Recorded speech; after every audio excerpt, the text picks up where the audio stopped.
விளை மனோ கல்லூரியில் வாக்காளர் தின உறுதிமொழி ஏற்பு.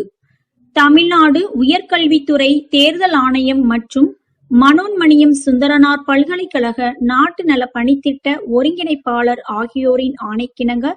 திசையன்விளை மனோன்மணியம் சுந்தரனார் பல்கலைக்கழக கல்லூரி முதல்வர் முனைவர் சுந்தர வடிவேல் மற்றும் நாட்டு நல பணித்திட்ட அலுவலர் முனைவர் பலவீச கிருஷ்ணன் ஆகியோரின் வழிகாட்டுதல் படி தமிழ்துறை தலைவி முனைவர் தணிகை செல்வி அவர்களின் தலைமையில் பேராசிரியர்கள், மாணவ மாணவிகள், நாட்டு நல பணித்திட்ட தன்னார்வலர்கள் ஆகியோர் வாக்காளர் தின உறுதிமொழி எடுத்துக்கொண்டனர்.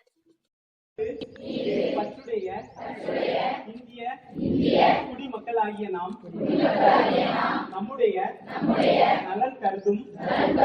மரபுகளையும் சுதந்திரமான, நியாயமான